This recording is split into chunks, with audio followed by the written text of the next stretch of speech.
Good day, everybody. Thank you so much for attending this talk. Apparently, the live on FB didn't go through yesterday, so I wanted to make a separate recording of the exact talk that we did yesterday without my friend Clarice, who I was bouncing off ideas from. And also, she had a real life experience about special needs that she experienced with her son.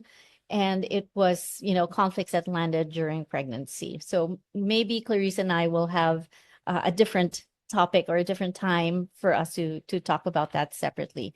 In the meantime, here is the talk. So thank you so much again for attending this one. This is called Biological Purpose of Special Needs, and it is based on the Germanic Healing Knowledge or Germanische Heilkunde biological lens. I'm Elia Bella, biohacking pioneer of the Philippines and GHK Philippines founder, and my private work is as a trauma therapist, but my passion work is with kids with different abilities. I discovered GHK in 2021, and back then it was more popularly known as GNM or German New Medicine or Germanic New Medicine, but we like to keep it as close to Dr. Hammer's preferred name, Germanische Heilkunde, in English, Germanic Healing Knowledge. So I've created ties with global leaders in GHK and the principals who are continuing to educate vast communities in North America, Europe, Asia, and Australia. I became certified as a GHK consultant in 2022 and have worked on hundreds of cases from cancer to psoriasis to female diseases to special needs.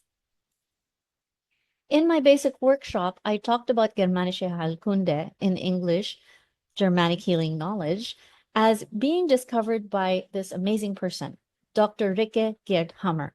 Unfortunately, Dr. Hammer passed away on July 2nd, 2017 from a stroke, but his legacy lives on in the GHK community, passed down by his heir, Helmut Pilhar, who also sadly passed away in 2022 from a stroke as well. But we are here keeping the flame of freedom alive, as was Dr. Hammer's wish. When we look at Germanische Heilkunde, Germanic Healing Knowledge, we always look at the 5 biological laws of nature. And I'm not going to go through the laws here today, as you can actually look for them in free resources all around the internet. But I wanted to reiterate the fact that this work is based on the laws of nature. And when we call it a law of nature, we know that it is the truth. It applies to everything in nature. And it doesn't have to be witnessed, or we don't need evidence to prove it. It just happens of its own accord because it applies to everything in nature. And it's true whether it applies to the conflict active phase or the healing phase in every biological program.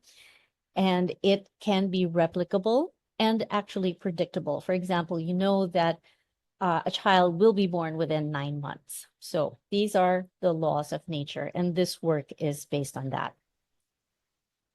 Now, GHK was discovered by Dr. Hammer. Thank you to modern technology. The CT scan at the time was being used in hospitals, and he had access to it, being the lead internist in an oncology ward in a hospital. And he figured and found that there were ring-like structures on the CT scans of cancer patients who had the same cancer as he did. He was diagnosed with testicular cancer 3 months after the death of his son, Dirk Hammer, who passed away December 7, 1978. By the way, today is the anniversary of Dirk Hammer's death. Today is December 7. He studied 60,000 CT scans, and from there, he found all of the psychobiological root causes of all cancers and all physical conditions, which we call SBS. Instead of disease, we refer to them as Senseful Biological Special Programs, SBS. And because of that, we also know all of the SBSs and the biological root causes of even special needs cases, which is really tremendous. So when we look at nature's biological plan, it is rooted in bioregenesis and negentropy. It ensures that life not only maintains order and complexity, but also seeks to extend its existence. And each cell carries with it specific genetic instructions for its evolution on the planet. There is this innate intelligence passed on through cellular information that runs through generations. So a plant will know that it's a plant, a fish, and a human infant. It will know that it is a growing embryo that will eventually develop into the most tremendous complex being on the planet. Nature's biological blueprint operates through precise and predictable patterns across all species. In humans, embryonic development unfolds within a defined time frame, driven by genetic instructions that orchestrate everything from cellular division to organ formation. Similarly, children's molars, like the 6-year molars, emerge at specific developmental milestones, reflecting the inherent timing encoded in nature's design. In the animal kingdom, the metamorphosis of a caterpillar into a butterfly exemplifies this plan. Each stage, from larva to pupa to adult, follows a carefully regulated sequence governed by internal biological processes that ensure the continuity and thriving of life. Again, we are looking at the biological laws of nature. When we look at birth, it actually starts way, way, way before the birthing event. It starts with a coupling of male and female. And the proper hormones for love need to be induced in order for the creation of new life to happen. And this is oxytocin, dopamine, serotonin, but also cortisol and norepinephrine for the palpitations of the heartbeat and, not feeling hungry and feeling absolutely in love with this person. So these hormones need to be rushing way, way, way before in order for this feeling called love to be felt, so that nature wants you to stay together for the long haul and build the proper foundation to support new life, right? And not every pairing ends up in mating, as it needs to be strong enough to end up in wanting to be together forever. And love is needed in order to go through this arduous, lifelong journey together.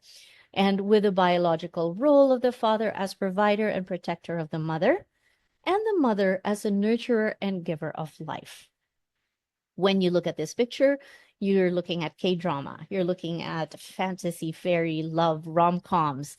But when we look at this picture, we look at the biology of love. And this is all nature's plan for the extension of life, for negentropy and bioregenesis. It's all about the survival of the species and the proper hormones needed for a man and a woman to mate together and lay the proper foundation for the creation of new life for the next generation. So we look at this as nature's biological plan, genetic instructions, that innate intelligence that lays the foundation for new life. When nature's magical biochemistry makes it possible for this new life to form, the mother goes through physiological shifts as the fetus goes through its magical development from embryo to infant. And so the womb becomes the source of life, a source of energy. The mother is the safe space and the wellspring of possibilities for the baby. And this mother, she is pre-made for two. She gives life. Now, in nature's miraculous automatic biological plan, while in utero, the fetus gets to know its mother's voice, her taste, her feelings. And this familiarity is crucial for bonding on land in preparation for birth and the years following birth for its eventual development. And biologically, the mother needs to be surrounded by a team of supporters. Aside from the husband, she needs sisters, friends, cousins, mothers to help her raise this child so she can focus 100% of her resources on growing this child properly and not have to worry about the rest of her life. She doesn't have to worry about cooking meals, about folding clothes, right? She doesn't have to worry about paying the bills. All she has to worry about is 100% this life that is she is nurturing within her own body. She has to take care of herself so she can take care of this new life that is coming out of her. And that is actually not the case for a lot of our modern mothers nowadays, who still multitask aside from carrying a baby within them. But biologically, she needs to be surrounded by a bevy of other women to take care of her and to help take care of the children and the child within her. If you look in, let's say, the Aboriginal African tribal communities and also maybe the Ugandan communities, you'll see that the mothers are surrounded by other mothers with little children, and they are all helping each other, helping the pregnant mother to be nurtured and taken care of. And, they help with the chores, her chores, and they're all taking care of the kids together. Biologically, that is what is needed. The mother needs so much support as she is in this vulnerable stage.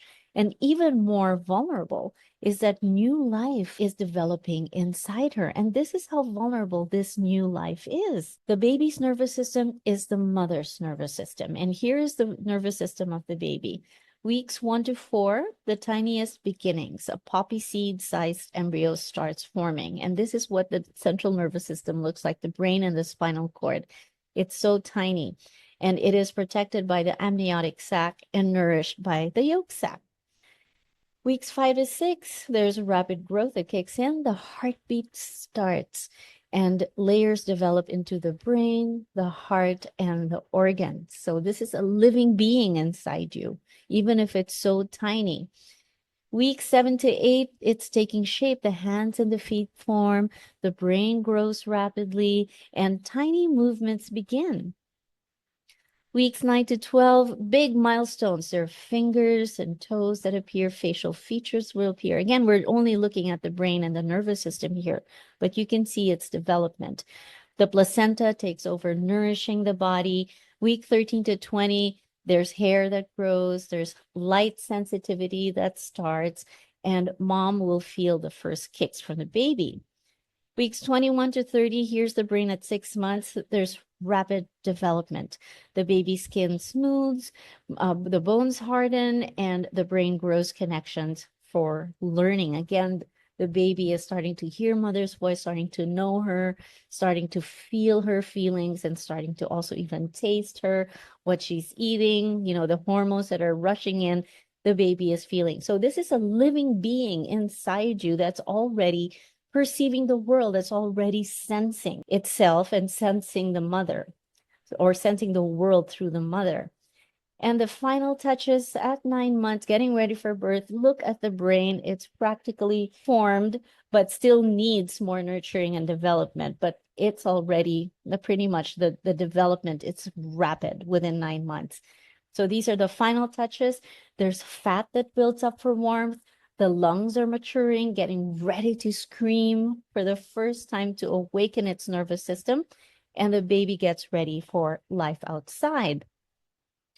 Now, while in utero, the baby is using movement and the sounds of mom and the world to spark neurons with some sounds of speech that coordinates with specific body movement. So there are studies that have found that there are particular sounds that activate parts of the body. For example, the sound ka will activate a twitch in the shoulder or the arm.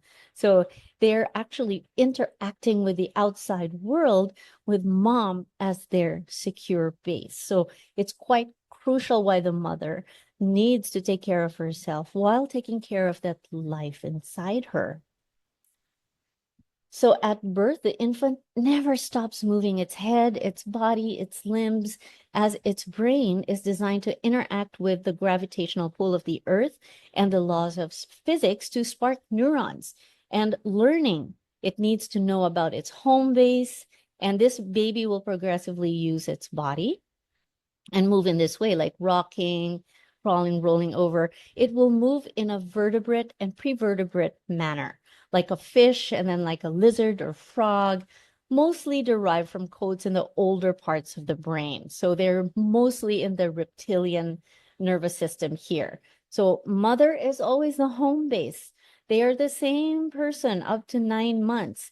And when it veers away from mom for more than 2 minutes, it is a huge distress, and it will use wailing or crying or writhing like a reptile, mom, please come. So it's a very archaic or very primal cry for help, right? That's where That's where they are at the moment. Now, mother and child will secrete bonding hormones that awaken reflexes in the child to suckle, to grasp, to awaken muscles in order to be able to move and develop. So here the motor neurons are sparking and the brain is starting to make connections as it is learning about everything, right? And it's taking in information from its senses. And the only person who can make sense of this world is mother, my secure base, my protection, my matrix, my womb, my wellspring for possibilities.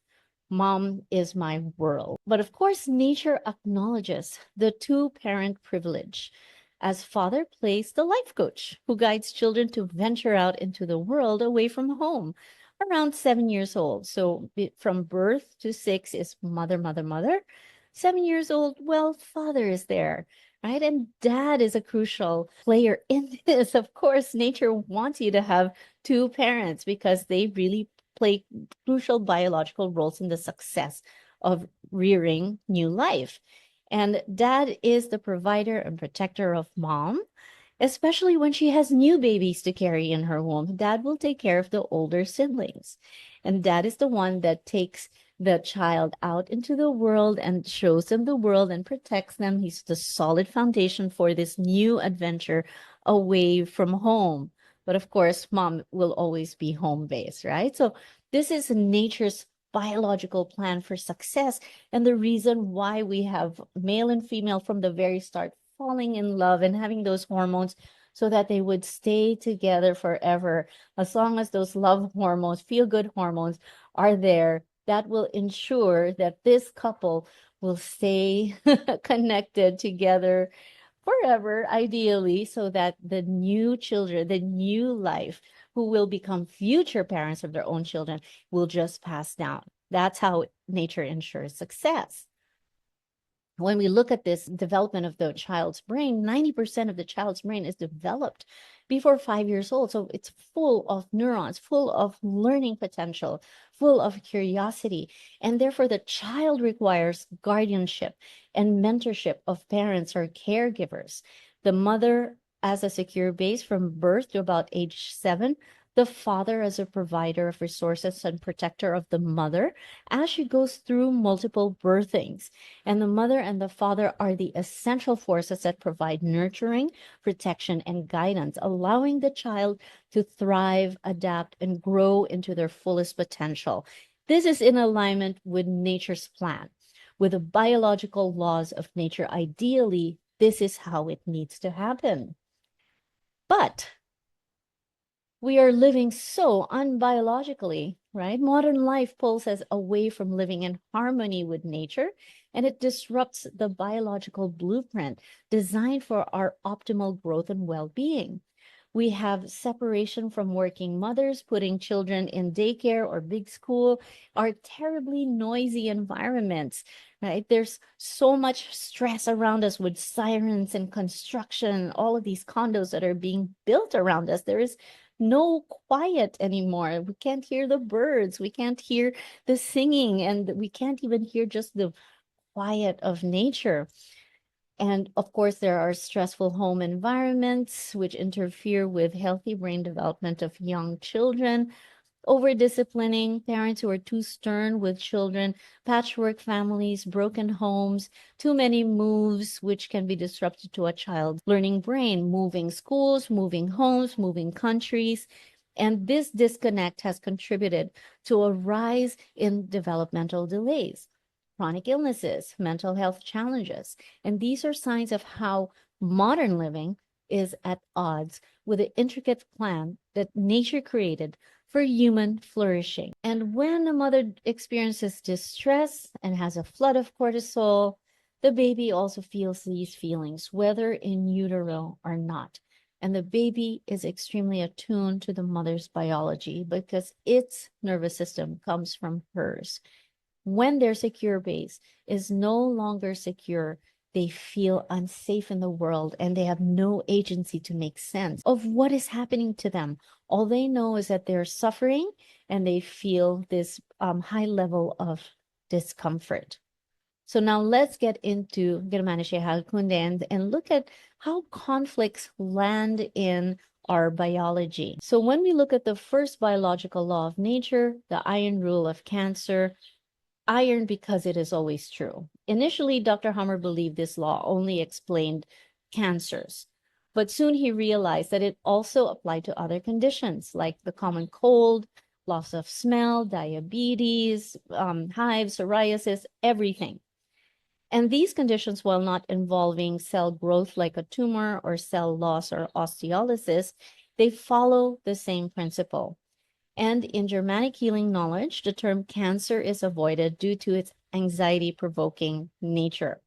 Instead, these conditions are called Senseful Biological Special Programs, or SBS. And the first criterion of this biological law is that every SBS arises with a DHS, named after his son Dirk, the Dirk-Hummer syndrome, or the cause or the event that catalyzed the organ adaptation, which for him was testicular cancer. So the organ, the testicles, went through an adaptation as a response to the distressful life situation, and that is the death of his son. Specifically, it was a loss conflict. So we call it a DHS, Dirk-Hummer syndrome, or it's also a biological conflict or a conflict shock. And in order for it to be qualified as a DHS, it needs to fit this following criteria. It's acute, it happens out of nowhere, it happens immediately, it came from left field, unexpected, I don't know what hit me, isolative, I feel all alone in this, what am I going to do? And caught off guard.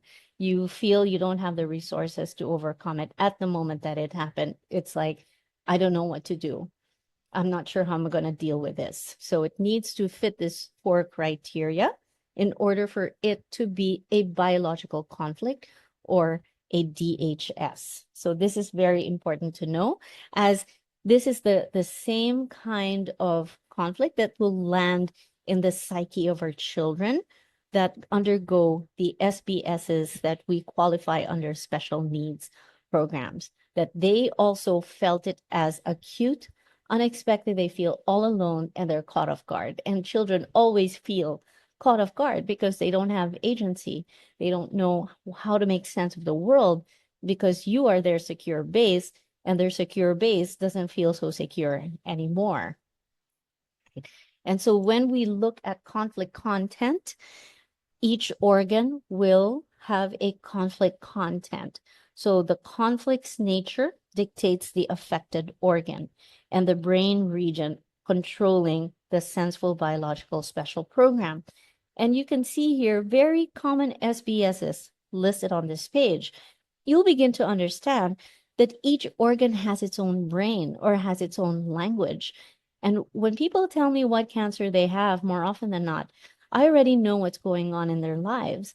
For example, ductal breast cancer, the breast will respond to a perceived separation from a child or spouse, or it could be parents, but usually it's child or spouse first, and it's torn from my breast. Bone cancer is a deep self-devaluation conflict. I am less than, and it's a very, very deep self-esteem conflict, and the bones will respond to that. Lung cancer is one of the most common cancers there is, and it's a fear of death conflict. And it's interesting that 50% of people who smoke don't have lung cancer, 50% of people with lung cancer don't smoke. The variable there is that they're afraid of death, whatever they think they will die from, or it could be a substitute conflict where they feel or they're afraid that a loved one is going to die. They can also feel that, so lung cancer. So again, we look at the conflict content and the organ that responds to it. So when we look at the 3rd criteria, which is that the psyche, brain, and related organ form a unified organism functioning synchronously. Again, the psyche perceives the distress and the brain is activated, and the brain relay related to the organ will activate the adaptation. So it happens at the same time beneath our awareness. So whatever you perceive, for example, you perceive that you had received a cancer diagnosis and you fear that you might die from it, the psyche perceives a death fright conflict, and the brain will trigger the relay to the lungs so that the lungs will respond to the fear of death. All right, and the lungs will undergo an adaptation, which is to increase its size or increase its volume by creating tumors that will catch more air. The body's language, it's an archaic response. The more air you have, the more life you have. That is the reason for the lung tumors. So something like that. So psyche, brain organ just happens.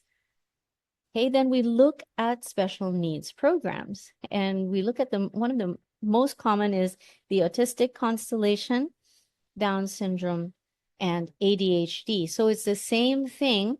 The psyche of the child will perceive the life distress, and the brain of the child will activate the relay to the corresponding organ. So same thing. So we're going to go through these three. So in Germanische Heilkunde, the autistic constellation, what you call ASD in conventional terms, is viewed as a combination of constellations linked to biological conflicts. And this explains the variability in symptoms among individuals. So we look at autistic behaviors such as tantrums, repetitive movements, which indicate specific conflicts like territorial anger, and the organs are the bile ducts, pancreatic ducts, small curvature of the stomach, gallbladder. There's also social withdrawal, which serves as a coping mechanism, leading to oversensitivity to noise, discomfort in crowds, and a strong need for routine and predictability. Now, autistics often display compulsive perfectionism, meticulous organization, focused interest, creativity, and also achievements. And they have a preference for solitude balanced by deep connections with like-minded individuals. Now, understanding these behaviors through GHK reveals the biological roots of autism, offering insights for tailored approaches. So we look at territorial anger on the right side, which lands on the right masculine hemisphere, and a second conflict landing in the laryngeal mucosa, which is a scare fright conflict. So this is speechless with fear, scare fright. And they land and they become, and they're both active conflicts. They can land during one conflict or they can land separate conflict. As long as they're both active, they land as a constellation. And one of the causes can be forced vaccinations against their will or circumcision. And this is also the reason why it normally happens with boys. It's more common with boys. So these are the two. They don't always cause it. And I want to make that distinction that it doesn't mean that when you have your child vaccinated or circumcised that they will get it immediately, but there are specific conditions in which they can happen in these two. Okay, so we'll look at this kind of psyche of the child where they're being forced and against their will. And usually it's when they are being forced down and the child is kicking and screaming. And for a male being forced down, they will use anger to help them with survival, to get them out of that territorial threat. All right. So again, this is territorial anger, bile ducts, pancreatic ducts, and that's also the reason why a lot of autistic kids have gastric issues. And we always want to use the Nemechek protocol to have their gastric issues, but because the organs that are responding to this psyche perceived distress are the digestive organs here. So we see bile ducts, pancreatic ducts, right? And so we look at they're being held down, that's territorial anger, and they become angry. And the scare fight lands as soon as the painful needle hits them. It's like they become speechless with fear, and then their behavior changes immediately. They become withdrawn and into themselves. So it's a territorial anger and a scare fright conflict. When we look at territorial anger, we look at a dog who loves you and you feed it, and it's your baby puppy and it loves you so much. And then you feed it, and as soon as you try to move the food away, it will bite you, because that's just coded in their brains that that's my territory. I'm going to use anger to get it back because I need that territory.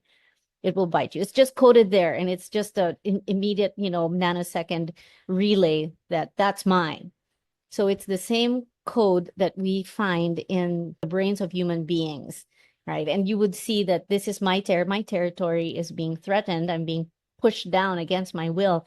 I'm going to use anger to defend myself and get my territory back. And for males, it's really to punch and fight and kick and scream. Okay, females don't usually have that coding in them. Females, usually the code is to hide, to run away.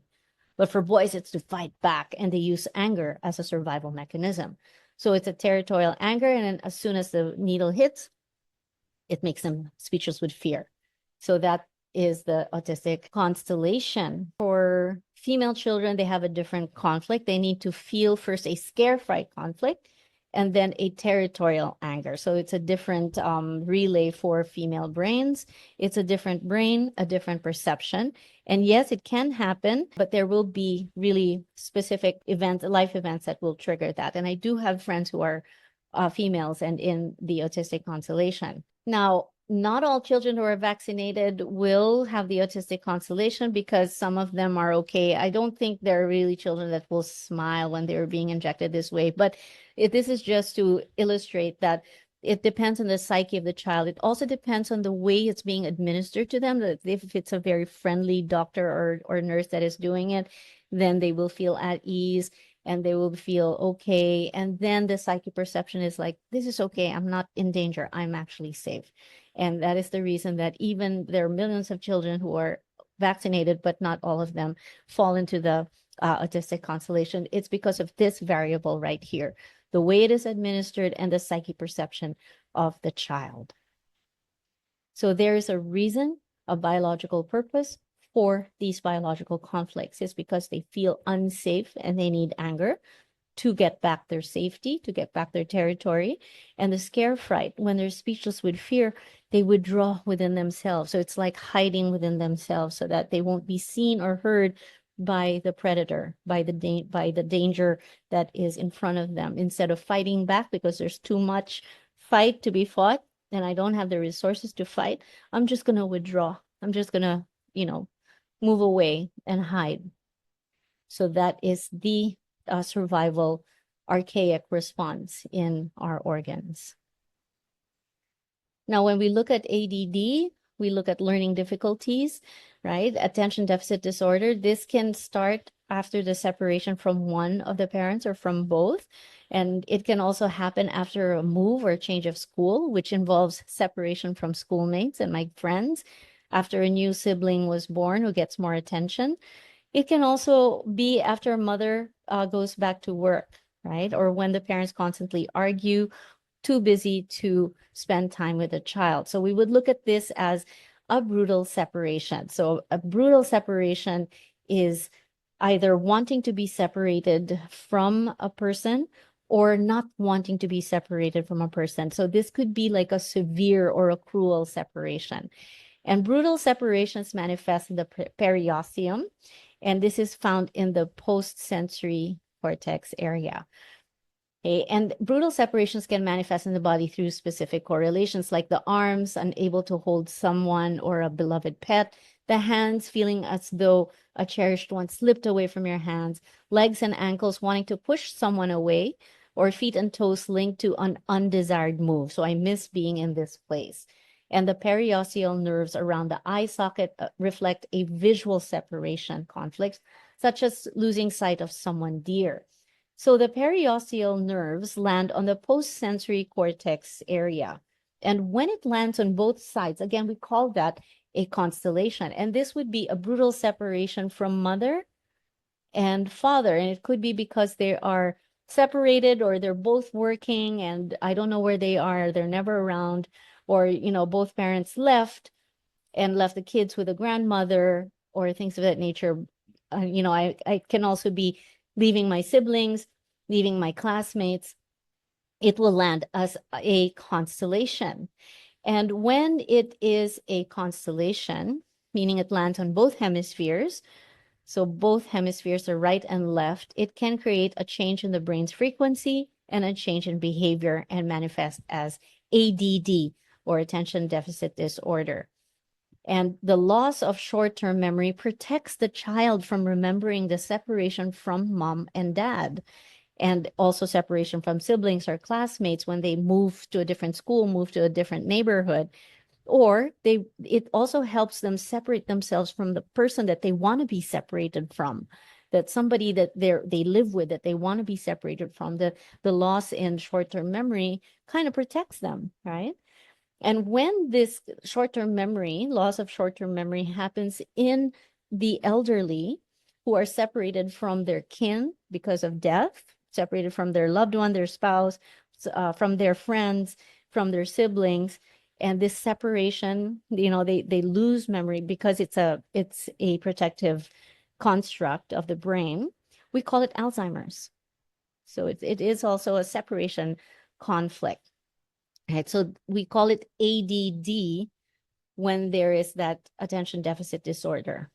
Okay, but when it is ADHD, so that's ADD with hyperactivity, there is a motor cortex constellation. So when there's hyperactivity, it's a feeling stuck conflict. This involves the skeletal muscles, and there can also be vocal, motor, facial, and jaw tics. And some small children, they often feel stuck. This involves not being able to escape, not being able to react, feeling rooted to the ground or petrified, feeling stuck or not allowed to move. And some small children often feel stuck when they're being overpunished by parents, being made to face the wall, being over-disciplined. They feel too scared to move. They could be bullied, or it could have been a bad fall where they feel rooted to the ground and unable to move. So there could be, over-disciplining. And the skeletal muscles play a role in this constellation, which are controlled by the motor cortex. So when we speak of muscles, we think of kinetic energy needed to move the body or put the body in a state of action. So the conflict of the muscles would therefore be, I'm not able to move. I'm not being able to be put in action. I feel stuck either because I'm not able to or I'm not allowed to. Facial muscles are a self-devaluation, losing face, feeling stupid, loss of status, respect, honor, dignity, accompanied by feelings of disgrace, humiliation, and shame. So it can also be, like Bell's palsy when you feel that the part of your face is paralyzed. It's because of this. Neck muscles are a self-devaluation conflict of not being allowed to move or turn the head, or it could also be an intellectual self-devaluation conflict that could be part of it.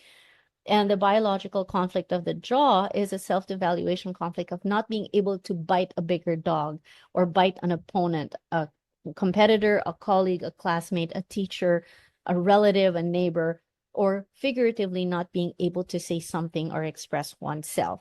So these are what the child might be feeling in its psyche, and the brain relay and the organs are the skeletal muscles, is that they're not being allowed. And sometimes it's over disciplining, being bullied, or, just feeling that state of distress every day. And children can feel that because their nervous systems are always in survival mode, especially in those younger years where they need mentorship and guardianship from their adults and they don't feel safe.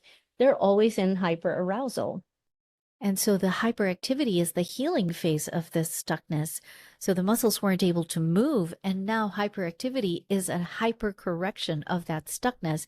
And so it just wants to move. All of that frozen kinetic energy is now being able to express, and it will express itself as overactive movement, hyperactivity, just, ticking or, pushing the jaw or things of that nature. It's just because all of these muscles have been frozen.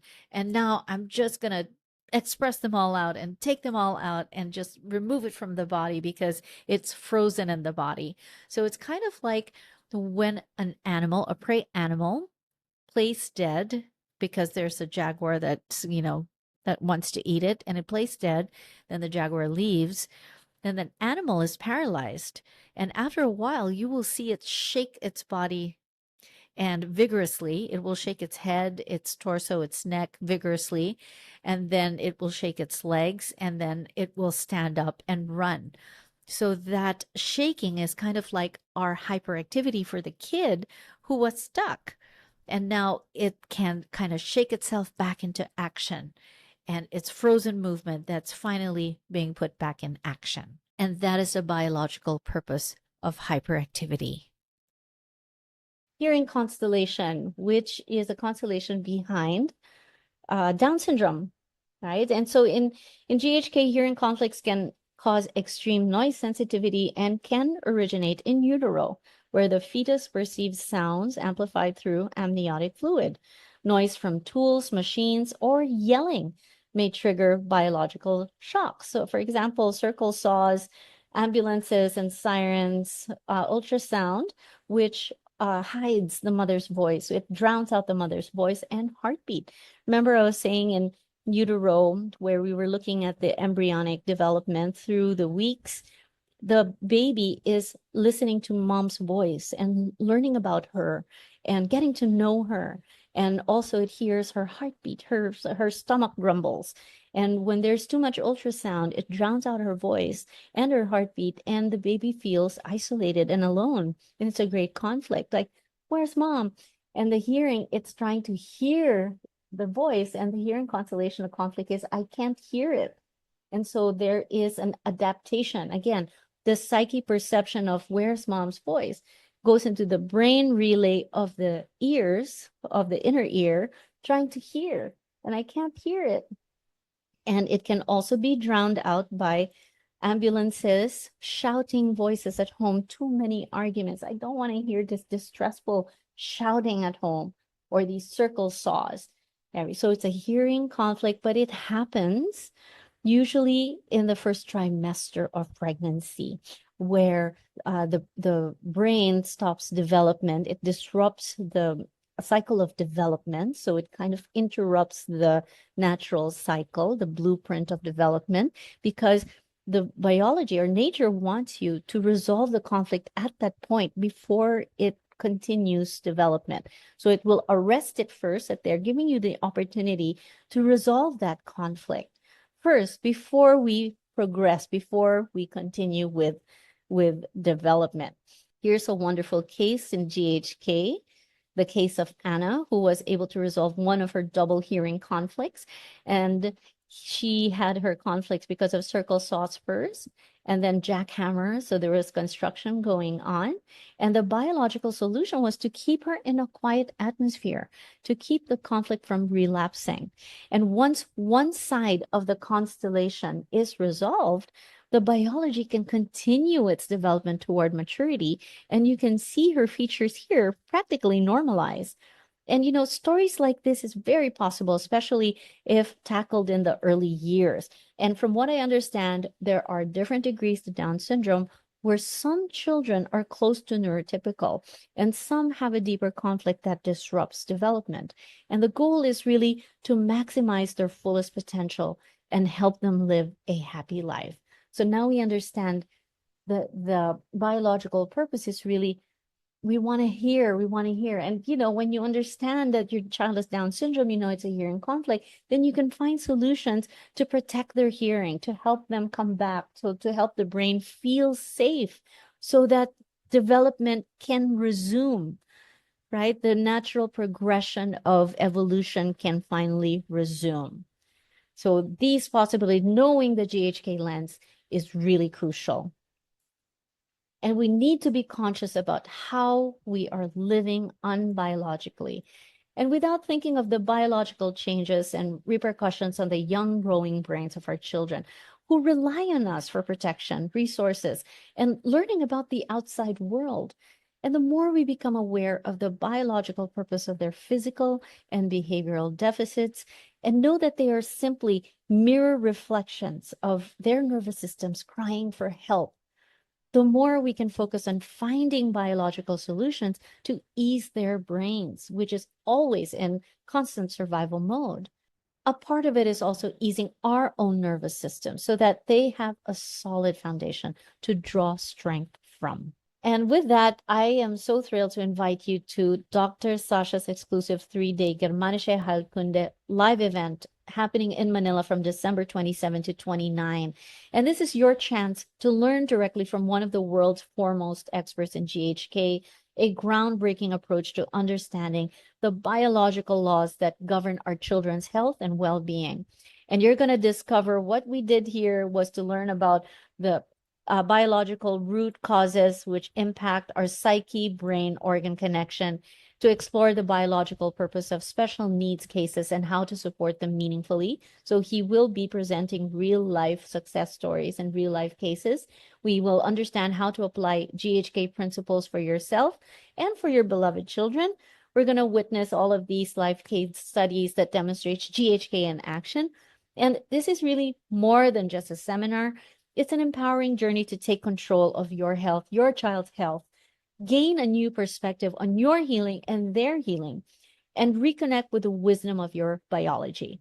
Whether you're a parent, a health professional, or simply someone curious about natural healing, this event will leave you inspired and equipped with life-changing insights. Thank you once again for listening, and we hope to see you in this event.